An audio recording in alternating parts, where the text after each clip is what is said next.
Hey everybody, welcome to Always Bored, Never Boring. Recently on the channel I've been looking at every aspect of the latest HeroQuest expansion, Spirit Queen's Torment. If you have watched any of that coverage, you will know that the expansion includes an Orc Bard character that I am not particularly fond of, to put it mildly. There are numerous reasons for this, and I don't really want to drag them all up again. I am very much of the mind that there is no problem in saying you don't like something, but if you persist in repeating that negativity endlessly, it's going to leave a bad taste in your mouth that will make your teeth rot. So today is not another excuse to talk about why I don't like the Orc Bard. Instead, I thought I would use that character as a jumping off point to discuss what I think makes a good character in a dungeon crawling or adventure game. What is it that helps you connect to a character, to invest in their story, and to enjoy being a part of that story? And of course, you can expect a heavy dose of opinion here. This is how I see it. I will be interested to see your own thoughts in the comments. For me, personally, a really great character doesn't have to be anything I can relate to. I don't need to be able to see myself in that character, but there are several things I do look for that fall into four main categories, and I'm going to demonstrate how those all jigsaw together with reference to a character I like a lot, the Gambler from Shadows of Brimstone. For those who don't know, Shadows of Brimstone is a dungeon crawler that I have been enjoying immensely recently. It took its initial design cues from Warhammer Quest 95, and while that is evident, I think it is very much its own game, and I like it significantly more than Quest 95. The idea is that various worlds, the Wild West, Ancient Japan, frozen alien cities, poisonous swamps, fiery caverns, are all linked by different portals. Your heroes explore these portals, hopping between worlds, fighting monsters, gaining loot, and leveling up. Simple. But going back to the subject in hand, my four categories for grading heroes. Number 1. Aesthetics. I think this is an obvious starting point. Good characters look good. Maybe cool, maybe interesting, maybe relatable, whatever you are looking for. If it clicks, it clicks. Aesthetics are going to mainly relate to how a character is drawn, and in miniatures games, how the character is sculpted. I think art is so important in a game. While games with poor or unappealing art can still be a lot of fun, I think captivating art really helps to build the experience and make you feel part of that world. As a child, I remember the first time I saw the cover art for HeroQuest, with the barbarian mad swinging his broadsword in full power stance as the hordes of enemies descended. That was one of the coolest things I had ever seen, and you're damned right I wanted to play that character. For Shadows of Brimstone's Gambler, the artwork instantly appealed to me because it was so iconically Wild West in style. The bowler, the pomaded hair, the thick moustache, the cigar, and the casual use of the six-shooter, cocking the hammer in a "are you sure you want to try me" type of way. It is also a huge bonus that the character looks like Dutch Van der Linde from Red Dead Redemption. I named my Gambler Hollander Clementine. As for miniatures, I'm a painter, so I like to have nice things to paint. I'm also a very visual gamer. I like to be able to look at the table and instantly identify who I am, where I am, and what I'm doing. To that end, I don't need beautifully detailed miniatures. Not everything has to be a Games Workshop mini masterpiece. I just need clean, simple miniatures that embody the character, are quick and fun to paint, easy to identify on the tabletop, and easy to use. That last point means if facing is a concern, I can easily tell which way the model is looking, and they aren't constantly getting tangled up with the miniatures around them. Look at the Gambler miniatures. You get two, male and female variants. Incidentally, including alt-gender versions of a character is a nice touch. I don't care about it, I really don't mind if I play as male or female characters, but a lot of people do mind, and having the choice never hurts. Neither miniature is overly detailed, but the posing is strong. The posing not only illustrates a lot of character, just look at that swaggering confidence as the smoking gambler casually gets the drop on an unwitting foe, but also matches the art on the character cards, which makes the models even easier to identify in play. Brimstone always does a great job in terms of making hero miniatures that match the personalities of those characters. The gunslinger is captured mid-draw, the saloon girl is so sassy, and the dangerous bandido is shooting his guns in the air. And when everything on the table so perfectly reflects a hero's nature, it's much easier to understand that character, roleplay them, or just play in a way that feels right for them. Number 2. A character in place.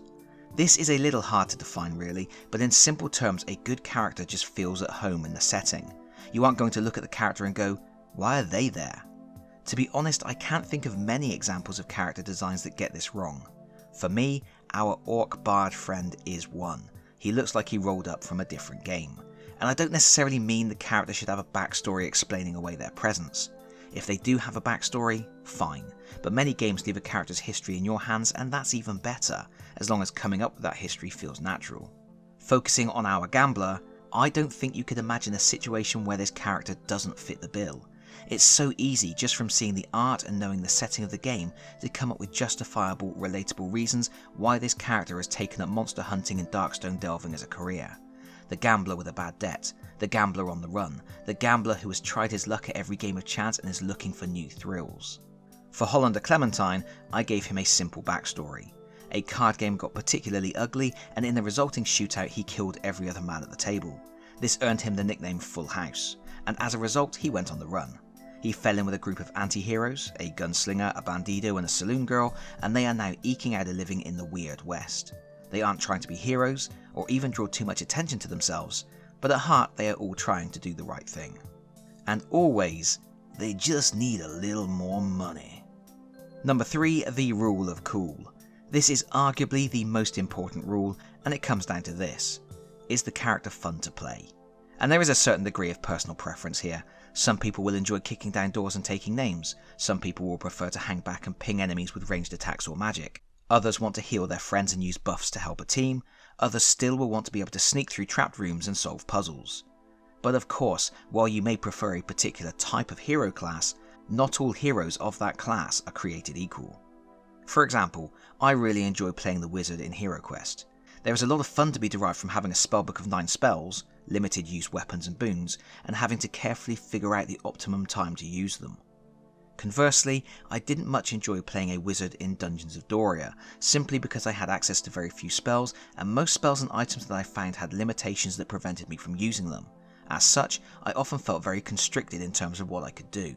The gambler in Shadows of Brimstone is incredibly fun to play, despite being more of a supporting character rather than a damage-dealing frontline fighter or tank, which are roles I often gravitate towards. He has skills that allow for varied and interesting actions on every turn, but which also keep you invested during every other player's turn and even when the monsters activate. He has lots of choices, lots of abilities, and lots of resources to manage. But rather than go into the details here, I will take a closer look when I discuss the fourth and final measure of a great character: mechanisms that feel right. This simply means the character has skills, stats and equipment that define their playstyle, and that playstyle feeds back into what that character is and why they do what they do. Their mechanisms become part of the role-playing experience.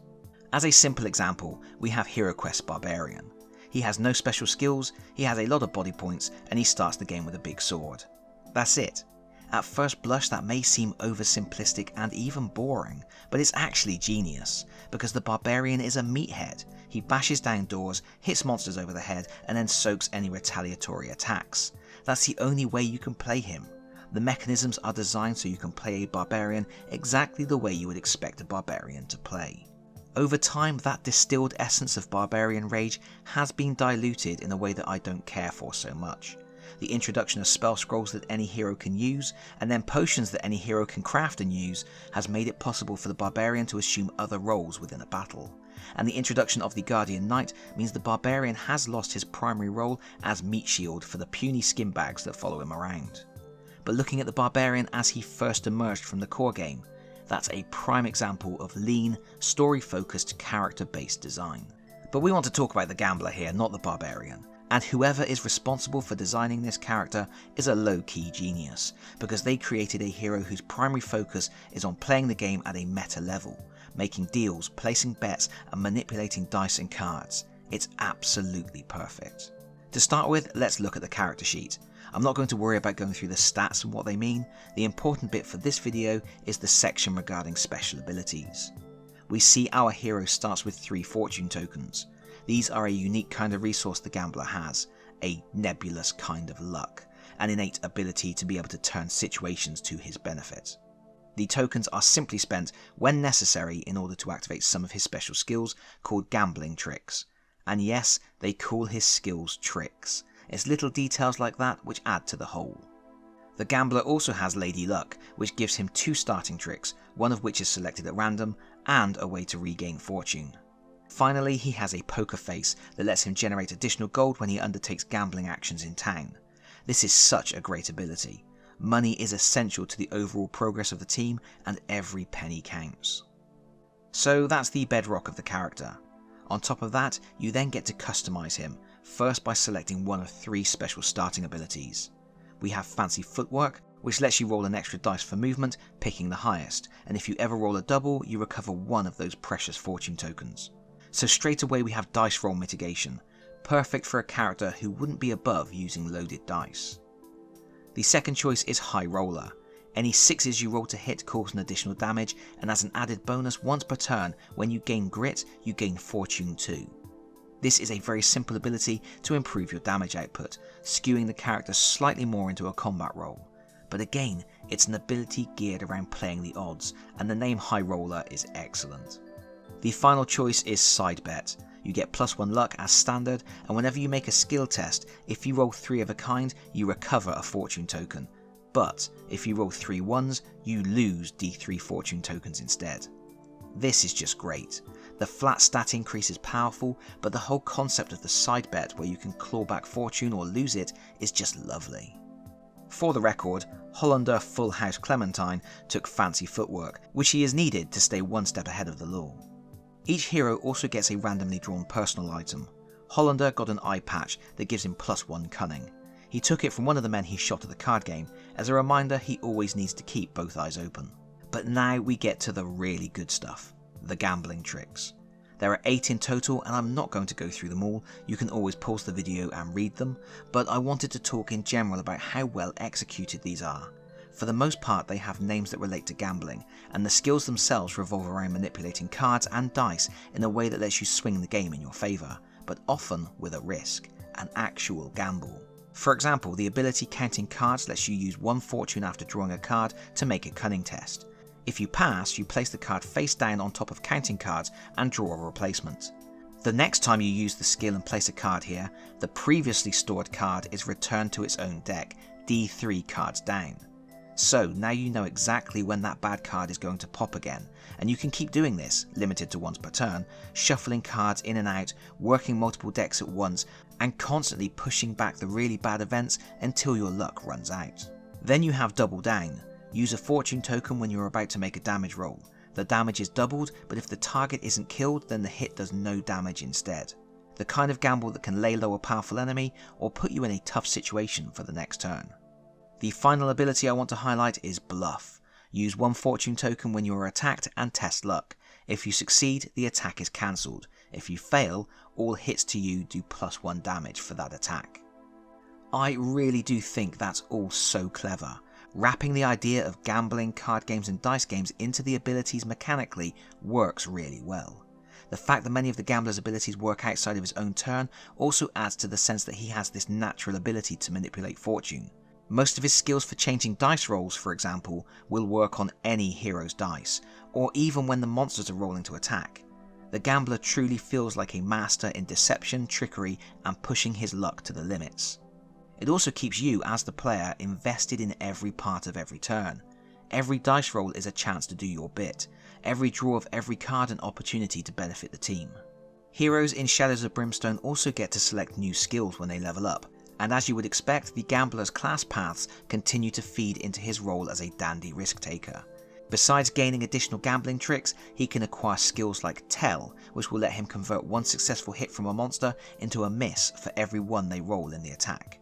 Or Boxcars, which lets him turn 1 dice into a 6 for every 6 he has already rolled on a willpower or skill test.